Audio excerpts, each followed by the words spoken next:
तीर्थ सेवान्यास 500 करोड़ से बनाएगा विश्व सनातन महापीठ केंद्र। 21 नवंबर 2026 को होगा भूमि पूजन।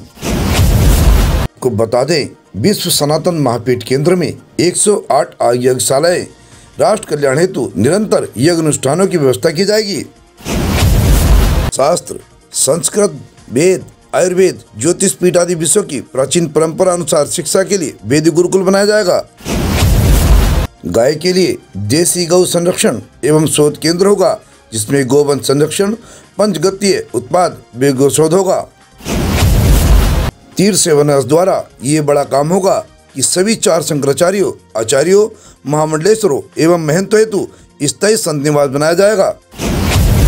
सनातन महापीठ केंद्र में 108 संत कुटियां, 1008 भक्त निवास भवन, तपस्वियों व भक्तों के स्थायी आवास बनाए जाएंगे। यहाँ से पूरे देश हेतु सनातन जीवन के संबंध में दिशा निर्देश व आदेश जारी होंगे। बनाया जाएगा धर्मादेश मंच।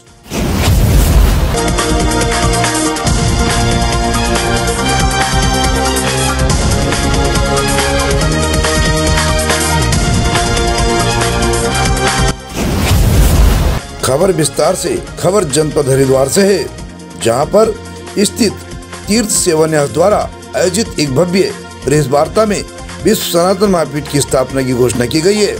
इस अवसर पर न्यास के संरक्षक व परमाध्यक्ष पूज्य बाबा हठ योगी जी महाराज और अध्यक्ष संत रामविलास दास महाराज ने संयुक्त रूप से बताया कि महापीठ न केवल धर्म और आस्था का केंद्र होगा, बल्कि समाज, राष्ट्र, धर्म के संतुलन का स्तंभ भी बनेगा। ये महापीठ भारतवर्ष में सनातन धर्म की गौरवशाली पुनर्स्थापना, संत परंपरा के संरक्षण और वेद, धर्म, संस्कृति के प्रचार का एक दिव्य केंद्र होगा। ये केवल एक तीर्थ स्थान नहीं, अपितु एक युग निर्माण की योजना है। नमस्कार, मैं हूँ राजवीर सिंह तोमर। परिपाटी न्यूज में आपका स्वागत है। आज हमारे साथ हैं बाबा हठ योगी जी महाराज, और आप एक ऐसा कार्य कर रहे हैं, एक अद्भुत कार्य कर रहे हैं, तीर्थ सेवान्यास, जिसकी अनुमानित लागत 500 करोड़ है, जो 21 नवंबर को इसका भूमि पूजन होगा। सनातन महापीठ एक ऐसा विश्व का बनाया जाएगा जो विश्व में तो ऐसा कार्य करेगा ही, उसके अंतर्गत कुछ ऐसी चीज़ें हैं जो बाबा जी जानेंगे, जो अपने आप में विचित्र हैं और अद्भुत हैं। तो बाबा जी, परिपाटी न्यूज में आपका स्वागत है। जय श्री राम जी। स्वामी जी, आपने घोषणा की है एक बड़े स्तर पर, जो वैश्विक रूप में एक ऐसा तीर्थ, मतलब ऐसा तीर्थ बनाने जा रहे हैं, जिस तीर्थ सेवान्यास का आपने नाम लिखा है। क्या क्या है इसके अंतर्गत? एक ये हम तीर्थ सेवान्यास के माध्यम से एक विश्व सनातन महापीठ बनाने जा रहा है, और ये सभी सनातनियों की एक सर्वोच्च संस्था रहेगी, और सनातन में सभी मत और मतवतांतर के साधु संत, ग्रस्त सभी लोग उसमें हैं। और सनातन से अलग कोई नहीं है, चाहे आप शैवी हो, वैष्णव हो या शाक्त हो, जितने भी इन तीनों में तमाम मत आ जाते हैं, जितने भी मत है, विशेष करके इन तीनों। तो हमने जो ये योजना बनाई है कि ऐसी संस्था बने जिसका संदेश भारत के साथ साथ पूरे विश्व में जाए, कि जो सनातन का संदेश इस पीठ से पास होगा वो सबको मान्य होगा, सब संप्रदायों को मान्य होगा। और सब संप्रदायों से विचार विमर्श करके, सूझबूझ करके, तभी अनेक प्रकल्पों का हमने इस महापीठ में कार्यक्रम रखे हैं। रिसर्च सेंटर भी रहेगा, आधुनिक शिक्षा भी रहेगी, पुरानी कलाओं का भी ज्ञान दिया जाएगा, व्यक्तियों को तैयार भी किया जाएगा, अपने को बचाव के लिए तैयार किया जाएगा, धर्म और संस्कृति के बचाव के लिए तैयार किया जाएगा, आने जाने वाले के रहने की सुविधा की जाएगी, धर्माचार्य जो लोग आते हैं, बड़े बड़े लोग आते हैं, उन लोगों के लिए सुविधा की जाएगी। और साल में एक बार धर्म संसद जो होनी चाहिए, विचार विमर्श होना चाहिए, आदान प्रदान होना चाहिए, उसका भी आयोजन किया जाएगा। तो इन सब बातों को लेके विचार और मंथन चल रहा था। हमारी कल्पना थी, हमारी सोच थी, हमारा सपना था। उसको साकार करने के लिए हमने कल एक प्रेस कॉन्फ्रेंस की और उसमें हमने ये घोषणा भी की कि इन बातों के लिए हम लोग के विश्व सनातन महापीठ का मतलब गठन करने जा रहे हैं, इसको बनाने की योजना बनाने जा रहे हैं, जिससे हमारी धर्म और संस्कृति, सनातन की परंपराएं और विश्व मानव को हम इस अपने कार्यों से एक अच्छी शांति दे सकें। रहन सहन का स्तर उनका कैसा होना चाहिए वो सनातन ही सिखाता है, क्योंकि सनातन एक प्राकृतिक धर्म है। कोई विशेष समुदाय या समाज की बात करे तो ये यूँ समझते हो कि उनकी अच्छी संकीर्णता है, क्योंकि ये सबका साथ लेके चलने वाला धर्म है, किसी से भेदभाव नहीं रखता है, सबकी एक कामना करता है। ऐसी स्थिति में हम चाहते हैं कि जो वर्तमान में समाज में, दुनिया में वैमनस्य, भेदभाव और इस तरह से चल रहे हैं, तो इस पीठ के माध्यम से हम पीठ के शिक्षा के माध्यम से, पीठ की योजनाओं के माध्यम से हर क्षेत्र में हम आगे बढ़ के समाज को सुखी और संपन्न देखना चाहेंगे और यही हमारा पीठ का महान लक्ष्य रहेगा। स्वामी जी, आपने तो अपने स्तर पे एक अच्छा विचार किया है कि चलिए ऐसा किया जाए, परंतु जैसे अखाड़ों की बात करें तो 13 अखाड़े, उसमें भी जब अध्यक्ष की बात होती तो 2-2 अध्यक्ष बने हैं, और वैसे ही अलग अलग, जैसे आपने चारों पीठों के शंकराचार्यों की बात की है, तो आए दिन देखते हैं कि एक शंकराचार्य बीच में बड़े बड़े बयानबाजी करते हैं जो आए दिन जो है चर्चाओं में बने रहते हैं। तो इन सबको एक मंच पर लाने का हालांकि आपने अच्छा विचार किया है, तो क्या लगता है कि वो सब इकट्ठा हो पाएंगे? देखिए, इनमें जो मंच पे लाने का है, आपको पुरानी बात बताता हूँ। हमारे ब्रह्मलीन वामदेव जी महाराज थे, उन्होंने प्रयास किया था और हिंदुस्तान के 127 मतों को, धर्मों को मानने वालों को एक मंच पर लाके खड़ा कर दिया था। उनकी महानता देख लीजिए, कोई भी चाहे किसी भी पद पे रहता था, न छठी न छत्र न चंवर, एक समान एक मंच में सबके समान अधिकार से बैठते थे और करते थे। और उनके बड़े बड़े आयोजन और बड़े बड़े सम्मेलनों में मैंने देखा और मैं गया भी, पदाधिकारी भी रहा। तो उन्होंने मेहनत करी, तो चलिए ये दुर्भाग्य है कि आगे आने वाले उत्तराधिकारी उसको सही रूप से न चला पाए, तो इसलिए वो छिन्न भिन्न हो स्थिति में। लेकिन जब आपका संकल्प अच्छा हो, आपके विचार अच्छे हो, आपके मन में कुछ करने की हो, तो ये समस्याएं तो ऑटोमेटिकली धीरे धीरे दूर हो जाएगी। क्योंकि कोई भी मत और मतांतर का व्यक्ति सनातन को सर्वोच्च देगा, मान्यता देगा। उसका कारण है कि सनातन के बगैर किसी भी मत का अस्तित्व है नहीं, और जहाँ से सनातन गायब हुआ, ख़त्म हुआ, वहाँ हमारा धर्म और संस्कृति, मठ मंदिर, आश्रम, धर्म, शिक्षा, वो सब वहाँ के वहीं दफन हो गए। तो ऐसी स्थिति में जो योजना है, मैं नहीं समझता हूँ कि कोई भी मत इसका आने से हिचकिचाएगा, कतराएगा। मुझे पूर्ण उम्मीद है कि हर मत मतांतर का लोग इस सनातनी संस्था से जुड़ेगा। स्वामी जी, ये तो चलिए अच्छी बात है कि बहुत बड़े प्रकल्प की बात है कि आप सबको एक मंच पर लाना चाहते हैं। वो भी अलग बात है, वो आए ना आए अलग सब्जेक्ट है, परंतु आपका एक अच्छा प्रयास है। मैं एक बात जानना चाहता हूँ, चूँकि प्रोजेक्ट 500 करोड़ का है स्वामी जी, एक बड़ी राशि होती है 500 करोड़, तो क्या इसमें सरकार मदद कर रही है या कैसे इस बड़े प्रोग्राम को, बड़े प्रयोजन को 5 से 6 वर्षों में कैसे पूर्ण कर पाएंगे? कुछ आइडिया दे सकते हैं स्वामी जी? देखिए, जब राम मंदिर का भी मसला चल रहा था, राम मंदिर का भी कुछ लोगों ने इसका आंदोलन शुरू किया, उसे ध्वस्त भी किया, सुप्रीम कोर्ट का निर्णय भी आया और दिव्य और भव्य राम मंदिर भी बना। जो आपने सवाल किया वही सवाल राम मंदिर का क्या सरकार बना के देगी, सरकार पैसे लगाएगी, सब कुछ किया। लेकिन उस लोगों ने ट्रस्ट के माध्यम से उन लोगों ने कहा कि नहीं, हम सरकार का एक पैसा नहीं लगने देंगे, ना हमें सरकार की कोई इच्छा है लगाए। हम इस भारत की जनता का एक एक रुपया भी लेंगे तो करोड़ों जनता है, करोड़ों रुपये इकट्ठे हो जाते हैं।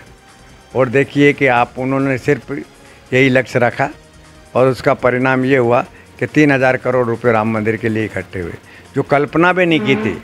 जो कहते कि करोड़ 100-200 करोड़ में इसकी नींव रख देंगे, बना देंगे और ये कर देंगे, लेकिन आज राम मंदिर की नींव, राम मंदिर का पत्थर, राम मंदिर की गिरावट और राम मंदिर की बनावट आप देखो तो देखते ही मन प्रसन्न हो जाता है। मैं अभी गया था और मैंने देखा, मैंने कहा कितना अच्छा, मतलब 6-7 तारीख की बात है, मैं वहीं था। तो ऐसी बात नहीं है, वो इतनी बड़ी संस्था थी। हम भी अगर कोशिश करेंगे, इतना बड़ा संप्रदाय, इतना बड़ा सनातन है और सनातन में सबको ही आता है, कोशिश करेंगे और कोशिश करके 5,000 के, हम तो 50,000 तक का, ये तो 500 करोड़ की बात बोल रहे हैं। अगर 50,000 करोड़ का होगा, वो भी प्रयत्न और लगन करोगे तो वो भी आसान हो जाएगा, ऐसी कोई मुसीबत नहीं। बहुत बड़ी बात और बहुत बेबाकी से जवाब दिया कि प्रयास करने से कुछ भी हो सकता है, कोशिश करने वालों की कभी हार नहीं होती। तो हमारे साथ थे बाबा बलराम दास जी, बाबा हटयोगी जी महाराज।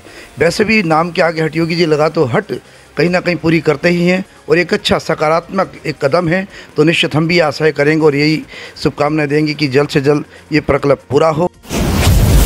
यहाँ सनातन धर्म का दर्शन, पराक्रम, परंपरा, विज्ञान और संस्कृति एक साथ जीवंत होंगे। प्रथम चरण का अनुमानित बजट 300 करोड़ होगा, जबकि पूर्ण निर्माण खर्च 500 करोड़ प्रस्तावित है। भूमि पूजन 21 नवंबर 2026 को होगा। गौ संरक्षण एवं व्यक्षशाला उद्घाटन 21 नवंबर 2026 को तथा मापीठ का दिव्य उद्घाटन समारोह 22 फरवरी 2029 को निर्धारित है।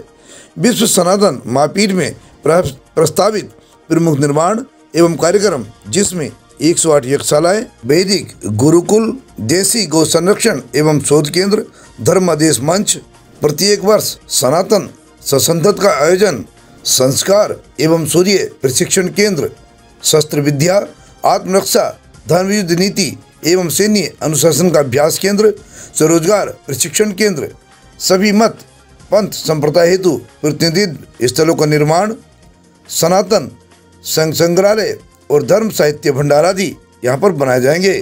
बाबा हटयोगी जी महाराज ने कहा कि ये महापीठ केवल एक भवन नहीं बल्कि एक चेतना पीठ है।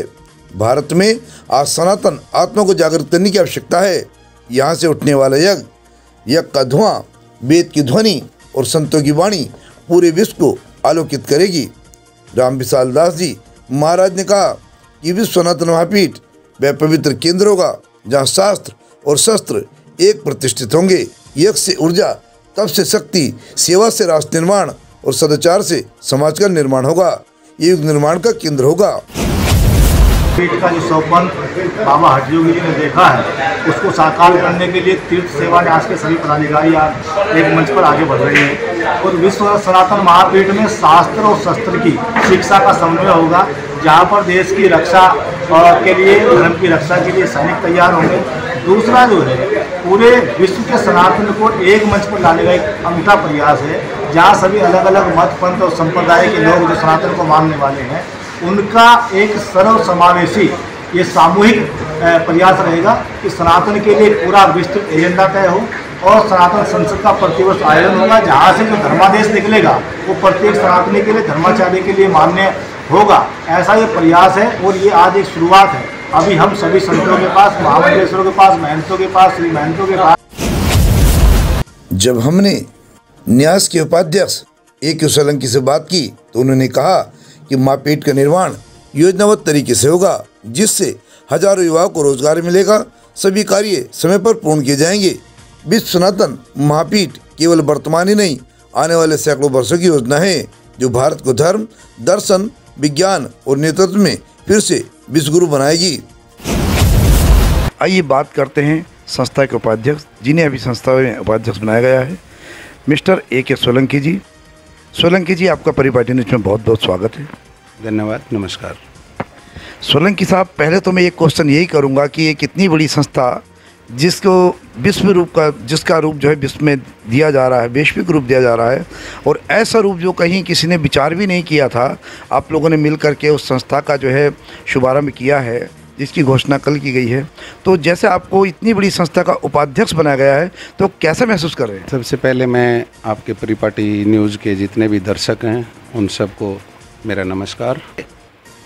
पद, प्रतिष्ठा और सफलता मिलना, जितना इनके मिलने के लिए जितना हमें संघर्ष करना पड़ता है, जितनी तपस्या करनी पड़ती है, मेहनत करनी पड़ती है, इस मंजिल पर, उस पद पर जाने के बाद उसे बनाए रखने के लिए उससे 3 गुना मेहनत करनी पड़ती है, तब जाकर उस मंजिल पर हम टिक सकते हैं और बने रह सकते हैं।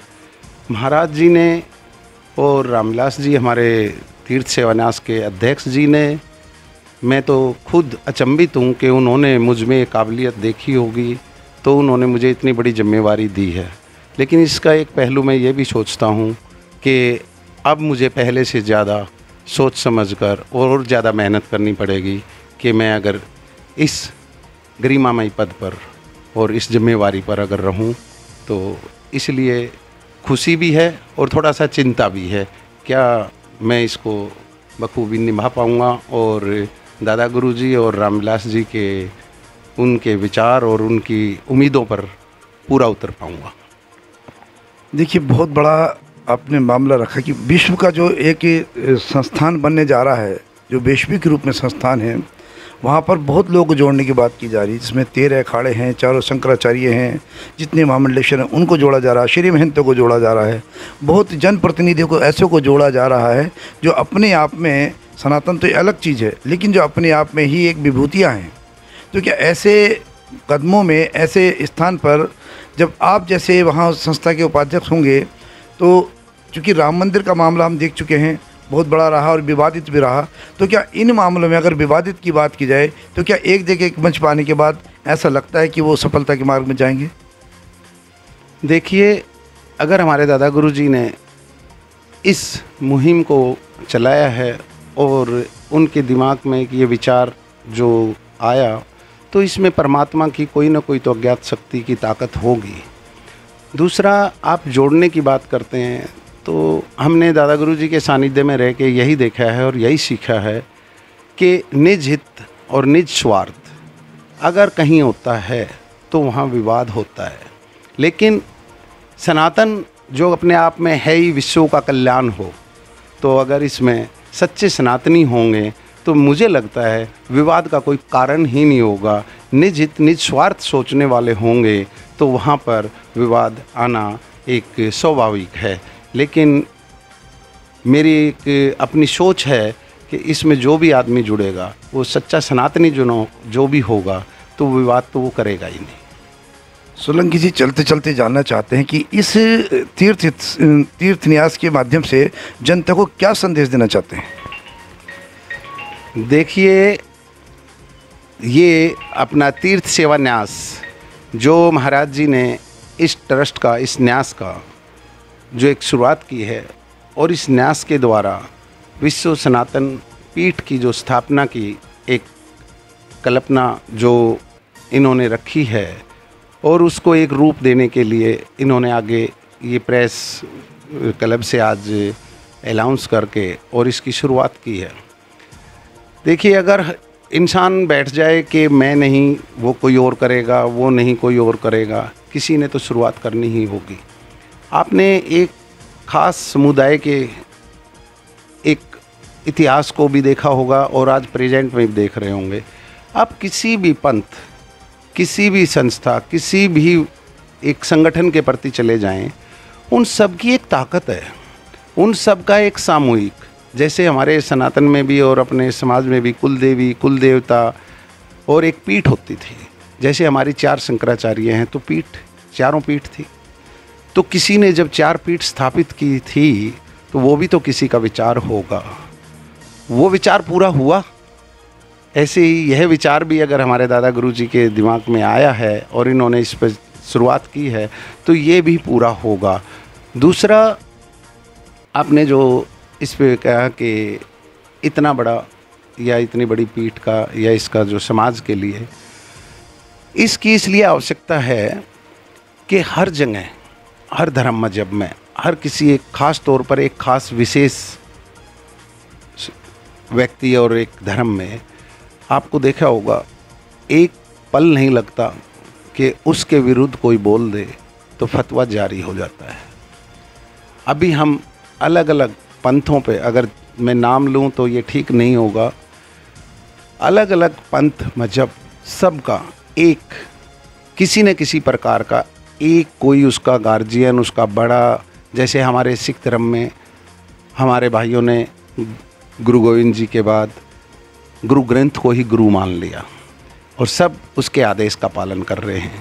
इस्लाम में कुरान को अपना उनको अपना गुरु या अपना सब कुछ मान लिया, तो वो उसका पालन कैसा कर रहे हैं कैसा नहीं कर रहे हैं वो ये जाने। इसी तरह ईसाई में बाइबल को मान लिया। हमारे सनातन में हमने गीता को, रामायण को, महाभारत को, हम वेद को, पुराण को, शास्त्र को, जो हमारी एक अनेक रूप में, लेकिन इसका भी तो एक रूप होना चाहिए, तो उसका एक रूप यह सनातन पीठ होगी। इसमें सबका समावेश होगा। जैसे कि स्वामी दयानंद जी ने कहा था कि अपना जैसे सत्य प्रकाश की एक रचना की, सभी धर्मों का उसमें निचोड़ है, तो यह शक्तिपीठ के तौर पर एक ये सनातन पीठ होगी और इसके द्वारा निकला हुआ एक आदेश तो एक समाज में मैसेज जाएगा और अपने सनातनियों में एक ताकत भी आएगी और उनको ये भी होगा कि कोई हमारी भी एक ऐसी पीठ है जो कि हमारे सब को एक समावेश करके और एक आदेश पारित कर सकती है। तो जैसे अभी पीछे पाल घर का आपने सुना होगा, आज तक सुना है उन साधुओं की आँखों का वो बहते खून का, उसको एक बार अभी कभी आँख बंद करके देखना, लेकिन उनके चेहरे की उस मुस्कुराहट को भी देखना कि वो कैसे मुस्कुराते हुए अपने प्राणों की आहुति दे रहे थे।